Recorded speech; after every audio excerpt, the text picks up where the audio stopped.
My name is Drew Halstead. I'm 34, a U.S. Air Force captain, and for 6 years I believed I had the perfect marriage.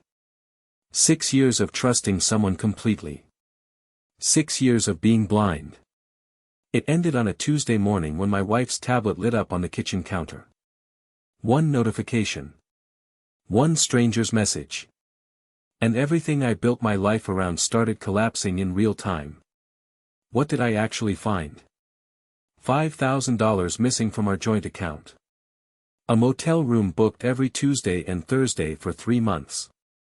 And a conversation through a paper-thin wall where my wife calmly discussed making someone disappear permanently. All of it unraveled in less than 2 weeks. And the woman at the center of it all?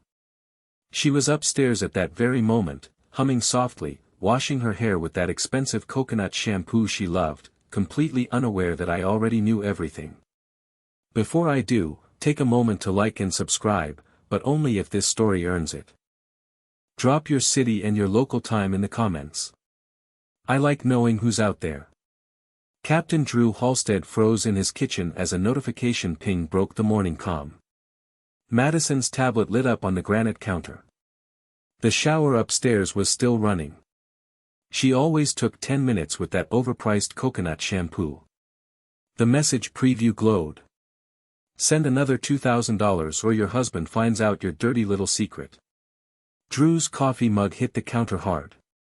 He'd been gone 3 days on a logistics mission to Nellis. And somehow $5,000 had vanished from their joint account. Coincidence?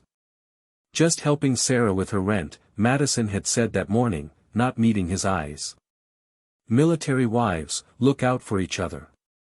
But Drew knew every military wife in their circle. There was no Sarah.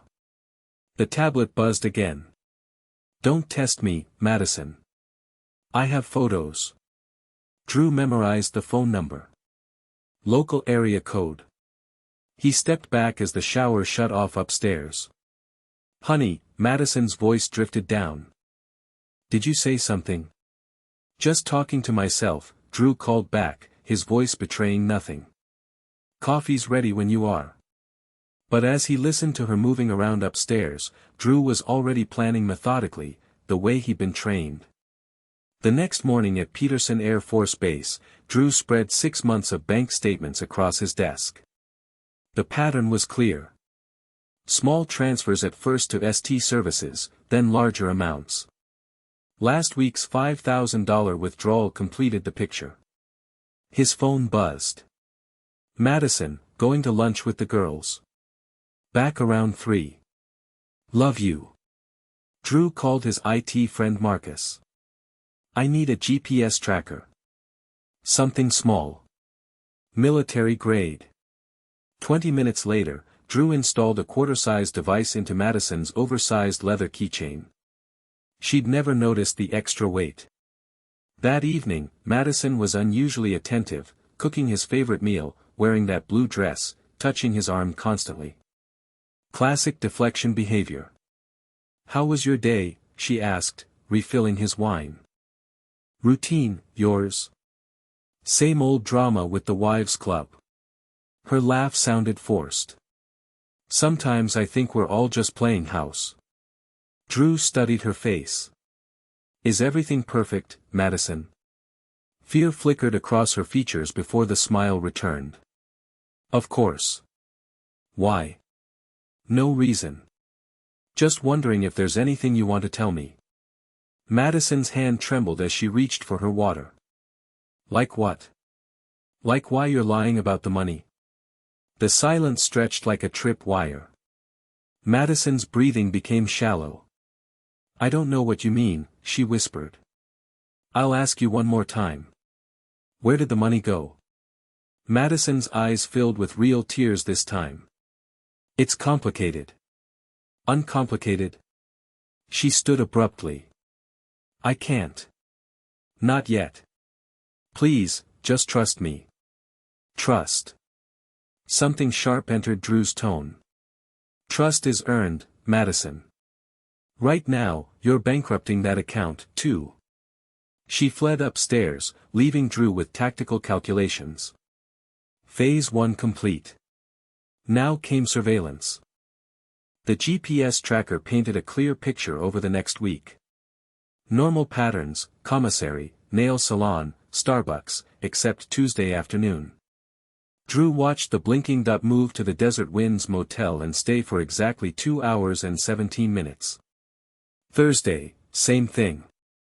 Friday, Drew took a half day and drove there himself. He parked behind semi-trucks and waited. At 2:47 p.m., Madison's white Camry pulled in, followed by a black Chevy Silverado. Drew recognized the driver, Kyle Tripp, a defense contractor who worked Base Supply Logistics, married to Serena, about Drew's age, with an easy smile that probably got him out of speeding tickets. Kyle walked to Madison's car, leaned down, and kissed her. Not friendly, familiar, and hungry. Drew gripped the steering wheel until his knuckles went white, but didn't move. Just watched as his wife and her lover walked into room 127. 2 hours and 23 minutes later, they emerged. They kissed again before Madison drove away, leaving Kyle to make an increasingly agitated phone call. Drew waited until both vehicles left, then approached the motel office. The clerk was worn down with suspicious eyes and yellow teeth. "Help you?" "Looking for someone who might have stayed here Tuesday," Drew said, showing his military ID. "Official business?" The woman's demeanor shifted. "What kind of official business?" "The kind that pays better than whatever they're paying you to keep quiet." Drew placed a 50 on the counter. Room 127. Tuesday afternoon. The woman palmed the 50. "Kyle Tripp pays cash weekly rate. 3 months always with the same blonde. Tuesday and Thursday regular as clockwork. Sometimes Friday." Drew nodded and turned to leave. Walking to his car, Drew felt mission clarity. The enemy was identified. The battlefield mapped. Someone was blackmailing his wife. Someone who knew about Kyle. Someone systematically draining their account. Drew was going to find out who. Drew spent the weekend locked in his office spreading intelligence like tactical pieces, bank statements, GPS data, photos of Kyle's license plate. The breakthrough came cross-referencing ST Services with Kyle's background. Kyle Tripp, married to Serena and Tripp, ST Services, Serena Tripp. Drew pulled up Serena's social media. Pilates instructor, wine enthusiast, devoted military wife, according to Instagram. But recent posts had an edge. Passive-aggressive quotes about loyalty and betrayal. Photos of expensive purchases with captions about treating herself and new beginnings. A woman whose world was falling apart, fighting back. Monday morning, Drew got Kyle's employment records through base security. Falcon Ridge subdivision 20 minutes from base. Nice houses, manicured lawns, support our troops magnet on the mailbox. Drew drove through that evening, noting layout, street patterns, blind spots. Serena's white Mercedes was in the driveway. 20 minutes later, Serena emerged in yoga pants and a tank top. Drew followed her to a coffee shop called Grounded. Serena sat alone at a corner table, laptop open, furiously typing. Drew ordered black coffee and positioned himself to see her screen. She was composing an email. Subject line: Final payment. Drew caught fragments. Told you this would end. My patience is exhausted. Consequences for both of you. When Serena left, she drove to FedEx and spent 10 minutes at a computer terminal. Leaving with a small package. Drew approached the young clerk. Military discount? He showed his ID. Yes, sir. What can I help you with? The woman who just left, blonde Mercedes. Did she print something? The clerk looked nervous. I can't really discuss. Drew leaned closer. She's involved in a security matter. I just need to know what kind of documents. Photos, the clerk said reluctantly. Maybe 30 or 40 prints and some kind of letter. Drew nodded and left with his pulse hammering. Photos, letters, final payment. Serena Tripp wasn't just blackmailing Madison. She was escalating. Tuesday arrived with storm clouds building over the mountains. Drew sat outside the Desert Winds Motel watching through binoculars. Madison arrived first, clearly agitated. When Kyle's Silverado pulled up, their conversation through her window looked heated. Kyle gestured frantically, shaking his head. Madison was crying. Finally, they went inside. Drew waited 15 minutes, then walked to the office. The same clerk was behind the counter. "They're fighting today," she said without being asked. "Who?" "Your blonde and her boyfriend. Usually lovey-dovey, but today they're going at it like cats and dogs." Drew handed her another 50. "I need to get closer." "What room joins 127? 126 is empty, but I can't just." "You can and you will," Drew said with command authority. National Security Room 126 smelled of cigarettes and industrial cleaner. Drew positioned himself against the adjoining wall and listened. Voices were muffled but audible. "Told you this would happen." Kyle's voice angry and desperate. "You said she was bluffing." Madison, tearful and furious. "How was I supposed to know she had photos?" "Christ, Madison, she's been following us for months. What do we do now?" "She wants 10 grand or she's sending everything to Drew." "Talk to her. Lie to her. Make her believe we're not lovers anymore. She won't stop with 10,000. This is just the beginning." Footsteps. Then Madison's voice, cold and calculating in a way Drew had never heard. "Then we stop her first." "What do you mean?" Kyle asked after a pause. "I mean, we make sure she can't hurt us anymore." "Madison, you can't be serious." "Dead serious. She wants to play games." "Fine. But I'm not losing everything because your wife can't handle being cheated on." Drew's blood turned to ice. He was listening to his wife plot someone's end in a cheap motel room with her lover discussing permanent silence. Drew slipped out and walked to his car on unsteady legs. Everything he thought he knew about Madison was crumbling. His phone buzzed. "Madison working late tonight. Don't wait up." Drew typed back. "No problem."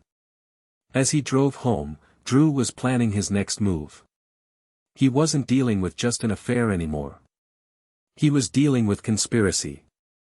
If Madison and Kyle were planning to hurt Serena, Drew needed to act fast. Not to save his marriage, that was already ended. But to save a life and ensure justice. Drew's house felt like a crime scene. Every familiar object now seemed evidence of a lie. He poured bourbon and researched everything on Serena Tripp. According to Instagram, she taught Pilates at Serenity Fitness and had a class every Tuesday at 7 p.m. It was 6:15. Drew grabbed his keys. He waited in the parking lot until class ended and students filed out. Serena was last, carrying yoga mat and water bottle, moving with exhausted grace. "Mrs. Tripp," she spun around defensive. "Yes." Drew stepped into the neon light. "I'm Captain Drew Holstead. We need to talk." Recognition flickered, followed by fear. "I don't know. Who are you?" "My wife, your husband, the money you've been demanding, the photos you've been threatening to release, and the conversation I overheard at the Desert Winds Motel 2 hours ago." Serena went white, looking for escape routes. "Are you wearing a wire?" "No, I'm here to warn you." "Warn me about what?" Drew stepped closer, noting her shaking hands. "Madison and Kyle are planning to hurt you. Seriously hurt you. They're not going to keep paying, and they won't let you keep threatening them." Serena's laugh was bitter. "So, you're here to save me? The woman blackmailing your wife?" "I'm here to prevent someone from getting hurt. What happens between you and them after that is up to lawyers and courts." "You don't understand," Serena said, tears flowing. He's been lying for months, coming home with her perfume, spending our money on hotels and gifts. I found credit card statements. I followed them. I took pictures. And you decided to make Madison pay instead of divorcing him. Divorcing him doesn't give me back 3 years I wasted believing his lies. It doesn't compensate for the humiliation of knowing half the base wives were laughing behind my back. She broke off, sobbing, all pretense gone. Drew waited until her breathing steadied. How much have you collected? 12,000, she whispered. I was going to ask for 10 more and stop. I just wanted them to suffer a little, to know what it felt like to lose something they cared about. Congratulations, you've succeeded, but now they're talking about making sure you can't hurt them anymore. And I don't think they mean more money. Serena looked up with red-rimmed eyes. What do you mean? You need to go to the police tonight. Tell them everything. The affair, blackmail, threats. Get it on record before something happens. But I'll be arrested for extortion, maybe. But you'll be alive to face those charges. Drew pulled out a business card and wrote his cell number. When you talk to police, tell them I'm willing to testify about what I heard today. The conversation about stopping you permanently. Serena took the card with trembling fingers. Why are you helping me? I've been tormenting your wife. Drew looked at this broken woman driven to desperate measures by betrayal. Because nobody deserves what they're planning. And sometimes doing the right thing matters more than personal loyalty. He turned to leave, then paused. Mrs. Tripp, if you don't go to police tonight, I will, and I'll tell them everything I know about all 3 of you. Drew drove home through the gathering storm. When he reached his driveway, Madison's car wasn't there. According to GPS, she was at Kyle's house. His phone rang at 11:47 p.m. Captain Holstead. Detective Maria Santos, Colorado Springs PD.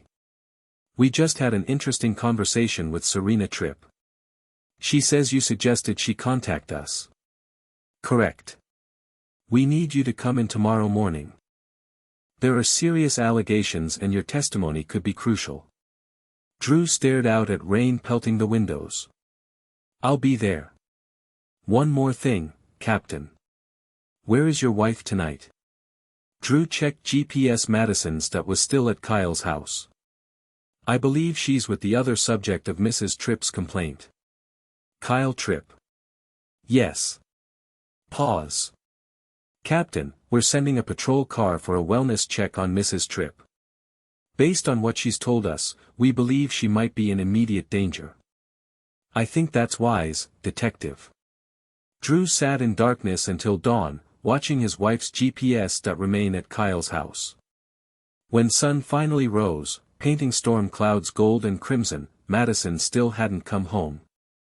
Drew realized he was about to lose everything he'd built his life around. But for the first time in months, he could breathe. The Colorado Springs PD interview room smelled of burnt coffee and disinfectant. Detective Santos was compact with intelligent eyes and non-nonsense demeanor. From the beginning, Captain Holstead, she said, activating a recorder. When did you first become aware of your wife's affair? Drew recounted everything methodically. Missing money, anonymous messages, surveillance, the motel conversation. Santos took notes, occasionally clarifying, but mostly listening with focused attention. And you believe Mrs. Madison Holstead and Mr. Kyle Tripp were planning to physically harm Mrs. Serena Tripp? Based on the conversation I heard, yes. Madison specifically said they needed to stop her first and wouldn't let Serena destroy her life. Kyle seemed reluctant, but didn't try to talk her out of it. Santos consulted notes. Mrs. Serena Tripp came in last night around 10 p.m. She provided extensive documentation, bank records, photographs, email correspondence, also disturbing text messages from yesterday evening from Madison. Unknown number but threatening content. Stop now or face consequences. You've pushed this too far. Some people don't know when to quit. We're tracing the number, but it appears to be a burner phone. Drew felt cold certainty. Where is my wife now? We don't know. Patrol units went to your home and Mr. Tripp's residence early this morning. Neither location showed occupancy. Both vehicles missing. They're running. That's our assessment. We've issued BOLOs for both individuals and vehicles. We also have units protecting Mrs. Tripp. She's agreed to cooperate fully. Santos leaned forward. Final question. Are you willing to testify against your wife if this goes to trial? Drew looked at his wedding ring, then slowly pulled it off and set it on the table. Yes, I'll testify to everything I've seen and heard. Walking out, Drew felt like emerging from an underground bunker. His phone had 17 missed calls and 43 texts from Madison, progressing from desperation to threats. Drew, where are you? We need to talk. Police came to Kyle's house. What did you tell them? I can explain everything. Please call. You don't understand what's really happening. Final message. If you won't listen to reason, you'll have to live with the consequences. Drew forwarded everything to Santos, then drove to base for emergency leave. Colonel Hayes approved without questions. Family emergency? Something like that.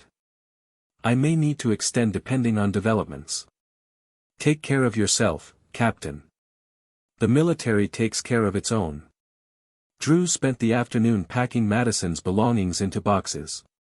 6 years of shared life reduced to cardboard containers in the garage. At 4:17 p.m., his doorbell rang. Through the peephole, Drew saw two people he didn't recognize. A tall man in an expensive suit and a woman with silver hair in a severe bun. Federal agents. Captain Holstead. Agent Rebecca Martinez, FBI. This is Agent David Chen. We'd like to speak about Kyle Tripp. Drew opened the door. FBI. I thought this was local. Mr. Tripp holds security clearance and works classified defense contracts. Martinez explained. His situation has raised concerns about potential security violations. They sat in Drew's living room while Chen explained that Kyle's access to sensitive military logistics information combined with personal crisis and criminal activity triggered federal investigation. We're particularly concerned about his recent behavior. Chen said past week he's accessed files related to base security protocols, personnel records, and transportation schedules that have nothing to do with his assigned projects. You think he's selling information? We think he's a man under extreme pressure who suddenly has access to valuable intelligence, Martinez replied. People in his situation sometimes make poor decisions. Chen leaned forward. Captain, we know you've been tracking your wife's movements. Any idea where they might have gone? Drew pulled up GPS Madison's that had been stationary for 3 hours near Pueblo. According to this, she's near Pueblo, but I don't know if she's still with Kyle or if they've separated. The agents exchanged glances. Captain, we need you to come with us. If Kyle Tripp is planning something desperate, your wife may be in danger regardless of her involvement. What kind of danger? Martinez stood up. The kind where people don't survive to face trial. The GPS led to an abandoned industrial complex outside Pueblo.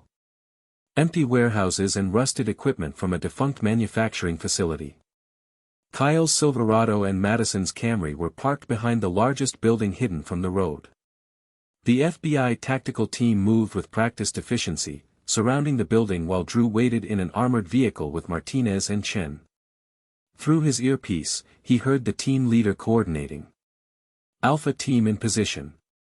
Bravo team in position. No movement visible. Copy. Move in. The breach was swift within minutes. Building secure. 2 subjects in custody. No weapons found. Subjects appear to have been arguing when we arrived. Martinez turned to Drew. We're bringing them out separately. Are you prepared to see your wife? Drew nodded, though he wasn't sure. Kyle emerged first, hands zip-tied, looking like he'd aged 10 years and 10 hours. Wrinkled clothes, unkempt hair, hollow eyes of someone who'd realized the full scope of his mistakes.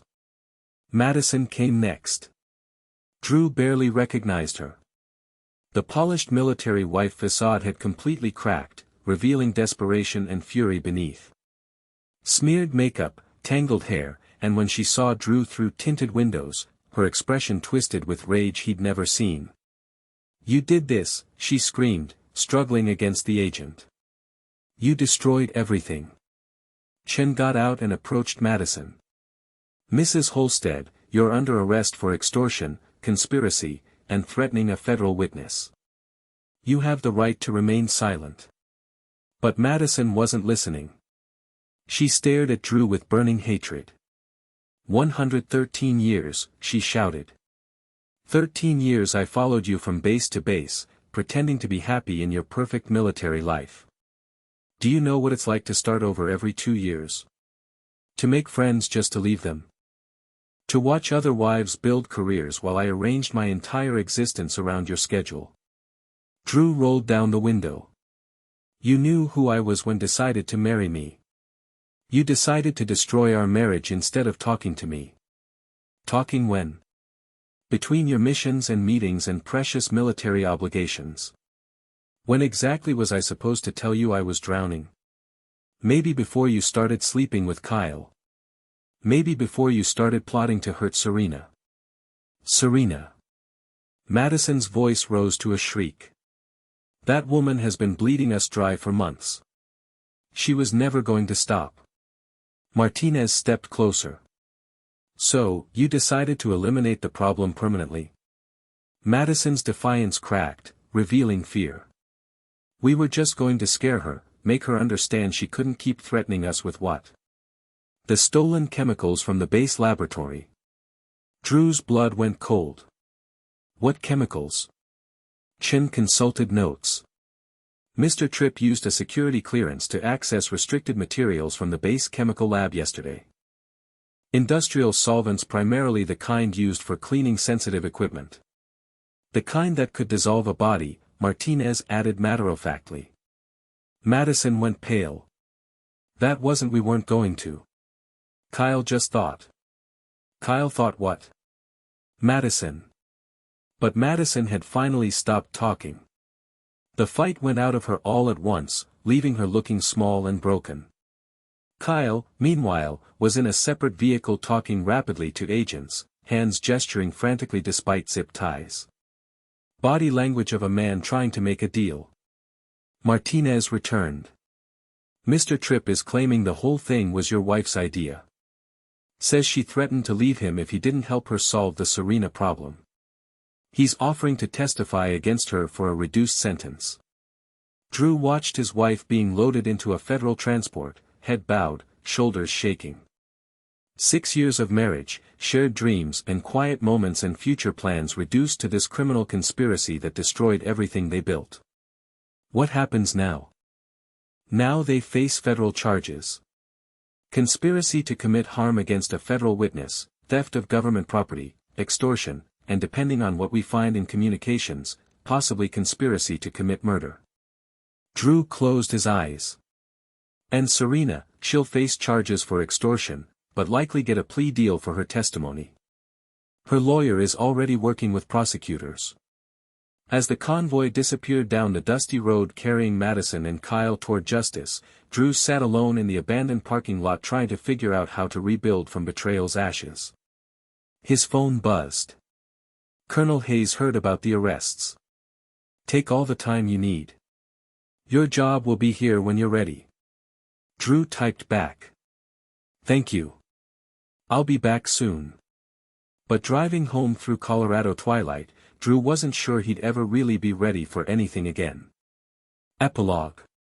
6 months later, Drew stood in federal district court in dress blues, watching Judge Patricia Hendricks sentence his ex-wife to 25 years in federal prison. Madison in orange jumpsuit and shackles had aged dramatically. Blonde hair grown out showing gray roots. Face hollow with someone who'd grasped the magnitude of their choices. Mrs. Halstead, Judge Hendrick said, voice carrying absolute authority. You have been found guilty of conspiracy to commit violence against a federal witness, extortion, accessory to theft of government property, and conspiracy to commit murder. Your actions represent not just betrayal of marriage vows, but fundamental violation of trust placed in military families. Kyle had received 15 years after cooperating fully. His testimony painted Madison as the architect of escalating threats against Serena, though he admitted to stealing chemicals and helping plan what they called Serena's final lesson. Serena served 4 months minimum security and received 2 years probation for extortion. She'd moved to Arizona after her divorce, opening a new Pilates studio. She'd sent Drew a single postcard. Thank you for saving my life. I hope you find peace. Drew kept the postcard in his desk drawer next to divorce papers and final court documents. Sometimes late at night when the house felt too quiet and memories too heavy, he would read those words again. What wasn't questionable was that Drew had saved his own integrity. In the military, integrity wasn't just a value. It was the foundation everything else was built on. Colonel Hayes had been true to her word. Drew's position waited when he returned from emergency leave. If fellow officers knew details of his personal crisis, they were professional enough not to discuss it in his presence. The Air Force took care of its own, but expected its own to maintain standards. Drew had maintained his standards even when it cost him everything. Divorce proceedings were swift and brutal. Madison, facing 25 years, had no leverage for property settlements or spousal support. Drew kept the house, cars, and what remained after legal fees. Her last communication was a letter through her attorney. I hope you're happy with what you've done to us. Drew never replied. Now standing in his empty house, truly empty, with Madison's belongings long gone, Drew contemplated orders received that morning. Ramstein Air Base in Germany, promotion to major, fresh start, chance to rebuild his career without shadows following him. He walked through each room one final time, remembering good moments despite everything after. Madison bringing coffee in bed Sunday mornings, painting the kitchen that first weekend. Those memories weren't lies, even if everything else had been real moments in a real relationship that had somehow transformed into something unrecognizable. His phone rang. Detective Santos. Captain Holstead. Update, Madison's appeal was denied this morning.